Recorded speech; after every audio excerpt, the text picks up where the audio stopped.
Welcome, ladies and gentlemen, to Minds and Money London. It's day 2 of resourcing tomorrow. And yeah, we just finished a panel on gold and silver and equities. And it's my honor and pleasure now to talk to Professor Dr. Torsten Dennin, the CIO of Asset Management Switzerland. Torsten, good morning. Thanks for joining us. Morning, Jochen. Hi. Hi. Yeah, it was great seeing you here in London. We just, as I said, did the panel. It was really interesting. So gold and silver, it looks like finally something is moving. Yeah, gold is working with a $2,000 level in the moment, the fourth time in the last years. And if you settle above this level, it looks like we are on the way to much, much higher gold prices. Mm-hmm. And this is like what I get also from a sentiment here from the Minds and Money. It's busy, but there is not such a big euphoria or optimism in the industry so far. So when you see we have $2,000 gold prices, I would have thought people are becoming more enthusiastic already. Yeah, absolutely. Yeah, we spoke already with a lot of companies also. I think we did already something like 12 or 15 interviews. And we also have a little bit of the feeling, yeah, there is light at the end of the tunnel, but there is not the optimism really, which should be at over $2,000 gold. It's probably the share price performance, right, of the gold mining shares that is still negative. Yeah, it's really negative.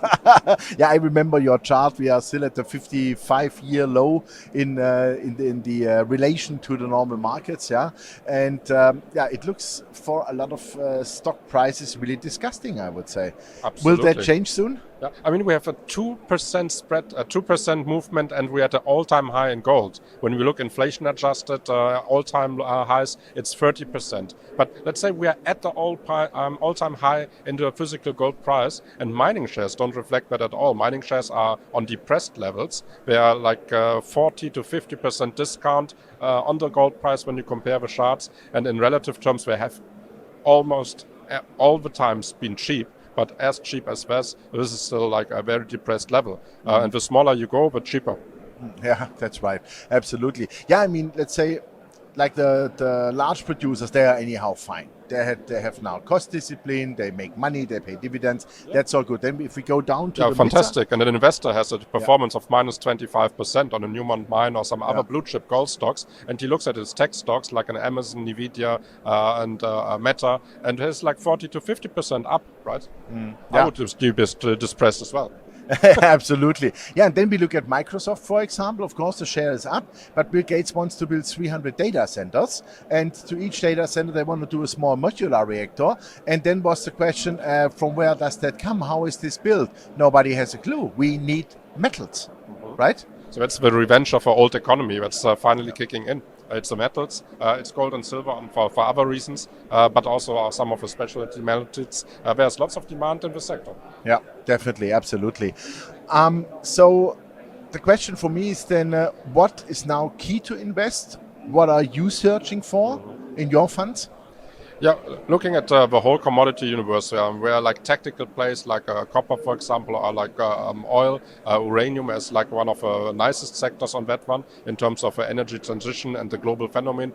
But I think gold and silver is like an outstanding opportunity in regard to risk reward, because gold and silver, look at what happens in the US about the total level of debt, about the debt replacement. The US needs to replace $8 trillion in the coming months of treasuries, and basically think they are like 0% coupons treasuries. They're being replaced with 5.5% coupons because the downgrade from Moody's side on the US treasuries. So the debt to GDP ratio on the one side, and the ratio that tells you how much of GDP will be needed for paying the debt, like the debt service to GDP. This jumps to above 5%. So that means 5% of your GDP of a country you need to allocate for debt services, and you don't have the time like Putin is doing, like 1/3 of the GDP for military spending, right?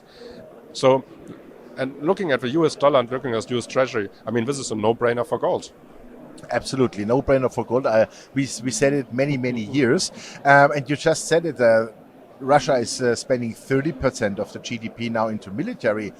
Is there anything to worry about? I mean, gold is an insurance, but isn't that a bit too much? Yeah, insurance is not covering when we're all dead on this perspective, right? That's right, absolutely. Yeah, but so what do you see like let's say, specific companies you like, for example? Do you prefer more companies which has absolutely no debt, like in the mining sector, which is very common now? I mean, if you look like, I don't know, Carora Resources, for example, yeah, great producer, no net debt.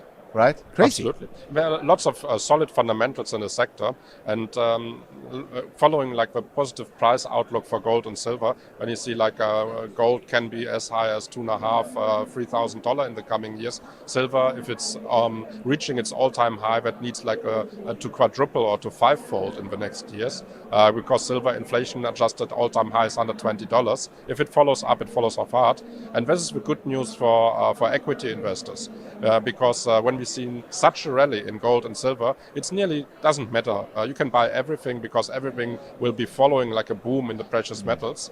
But if you're a longer term investor, then you need to take care about the solid fundamentals. Solid fundamentals, I think this is something what we are talking about in the silver market, because we need a lot more silver for the e-mobility, solar. I mean, we discussed it so many times. Now we have a accumulated deficit of 680, call it 700 million ounces by the end of this year. What else is needed to drive silver above $30, $40? Absolutely, right. I mean, there's just a missing demand from investors, from private investors on that one. And of course, it's for one hand performance related, on the other, of course, of the framework, of the regulatory side. You pay the VAT for silver, you don't do it for gold. And you said it's silver is more of a industrial metal. There's also like the same movements like in copper, and there's like a physical need for silver, like there's a physical need for copper for e-mobility. Gold is like a nice to have as it's a safe haven. You don't need gold, right? Except for insurance. There's no physical need for like a huge quantity of gold. It's like all bars, coins, investment, central bank assets, and it's still there. And it's still there. Yeah. So silver, of course, it's coming, but give it the right incentive price, and then probably we'll see a little bit of more volume here. Okay, interesting. $50 would be a nice incentive price. Definitely, that is for sure. But still, the question is, to me, the deficit is fed out of the vaults in London here, for example. But when you have delivered the vault one time, it's empty, right? If you do not replace, and they have not replaced because we have the deficit. So the supply is also not really rising, but the demand is, I would say, rising over the years. And over the last years, for sure, yeah. I mean, we were talking 7 years ago about a 1 billion ounce market. Yeah. Now we talk about 1.3 billion ounces this year, 1.4 for next year. Why? Electromobility. Absolutely. Solar panels, electromobility, all the high-tech developments in that world. And it's like the saying, when the tide is coming down, you see who's standing there naked, right? It's probably true for the silver market. When we think there's a catch-up trade, silver currently is trading at $25. For lots of people, it's the first hooray. To see $25 again. But of course, we are targeting 30, 35, 50 as like physical all-time high, like across 80, 100, $120 long term. There's like a huge catch-up potential, and this could be a trigger for that. Okay, super. Then let's hope the trigger moves soon and fast. That would be great. Torsten, thank you very much. All the best. Enjoy the day. And I think you're also holding a speech still, right? So all the best for that. Merry Christmas. Thank you very much. Thank you. Happy holidays. And for you. Yeah, ladies and gentlemen, that was Professor Dr. Torsten Dennin here from Mines and Money London. And gold, silver, it all looks fantastic. We have much, much higher price targets, and it looks like they are really becoming real now. And especially silver. The deficit is there, it looks fantastic, but the market has not yet really realized what is going on there. So stay tuned. Invest in gold and silver, it helps always. All the best from London. Thanks and bye-bye.